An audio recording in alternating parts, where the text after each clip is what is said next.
So today I'm going to talk a little bit about dog ownership and dog responsibility as an owner. Look at Mr. Bailey, looking all cute. What are you doing, Bailey? Oh, you cutie pie.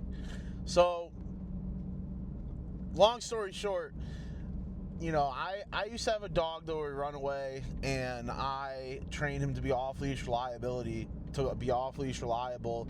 And this is a super important thing to me because I recognize not only was it not safe for my dog, but it's also not respectful to any of your people in your town, your neighbors, anybody that your dog might come in contact with. Maybe your dog's on their property, they don't even have dogs, they don't want a dog on their property. It's just the most irresponsible thing you could do as a dog owner to not have control over your dog. And this really hit home for me because my directly across the street neighbor, they're great people. I've had interactions with them, never had an issue or anything, but they breed Rhodesian Ridgebacks, right? So big dogs, lots of dogs because they breed them. They have a kennel in the back, and it is what it is. Never had an issue, but lately, past couple weeks, their dogs have been getting out. And now, thank God, I never had an issue with my dog, really messing with anyone else or anyone else's property. But these dogs are starting to. They ate a chicken. They got in one of my neighbor's chicken coops. They surrounded like a family member in a yard, and then someone had to run them off with a lawnmower, and nothing has really happened yet bad besides the chicken. But RIP that chicken. And but last night I'm out there and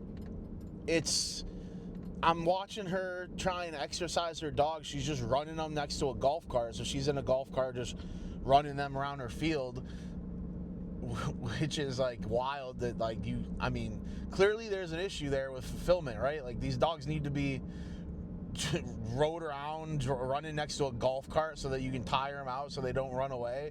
That's clearly an issue, right? And not only that, all of a sudden I hear her screaming and yelling at the dog. She can't get the dog back, and then he comes back. That is so unacceptable to me because now you got to think about it. I got 4 dogs. I got 2 dogs over 100 pounds. All my dogs are, could get spicy because that's kind of how I like them. I like high drive dogs, and I never have issues, but let's say your fucking dog wanders into my yard and they have no idea who he is, let alone maybe 4 of your dogs. What's going to happen? I don't know what's going to happen. And it's irresponsible for me to not consider the worst case scenario. The worst case scenario is all our dogs get in a fight and they all die, or they're all gonna have to get put down because you know how things go. Where you know how stuff goes when it gets legal. You never know who it's gonna come out.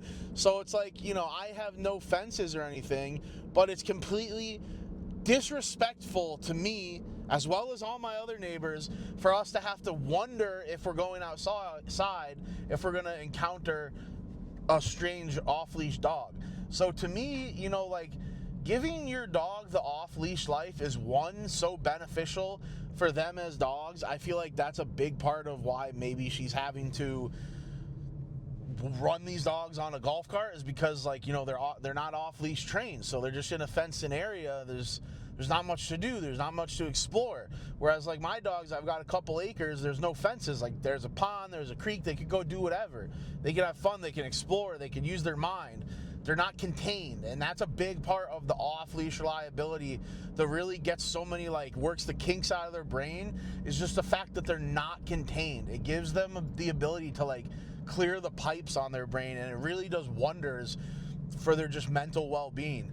So, the first part of off-leash reliability is, yes, give your dog a better life. But the second part is your responsibility as a dog owner. Nobody likes to have to bring their dog out and have them on a leash 24/7. It's a miserable life to live. I've been there. But if you have an ounce of thought that your dog might not listen, you owe it to everybody around you to keep that dog on a leash.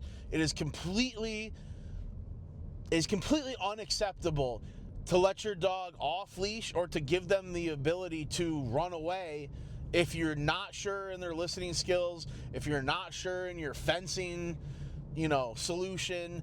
If that happens once, that's an accident. If it happens twice, 3 times, 4 times, you need to fix something.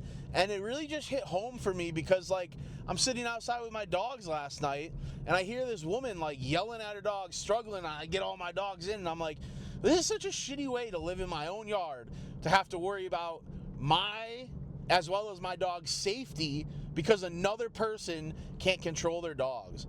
So, you know, you really got to consider that so much of dog ownership is not only giving your dog a better life, but being a responsible dog owner for other people. And the reason I say that too is because, like, I don't like to let my dogs go and meet a lot of strange dogs out in public, not because I don't trust dogs, but because I don't trust the people to read these situations and to be responsible. There's so many people who don't have control of their dogs, so they just let their dog dictate the situation, and that's just a recipe for a disaster. I mean, if you let these dogs just do whatever they want, you're gonna get completely terrible outcomes, maybe only 10% of the time, but that 10% is more than I should have to worry about for your dog. So, you know, just a reminder that, like, as much as giving our dogs a good life is important, keeping them as well as the society around them safe is the most important thing you have to worry about.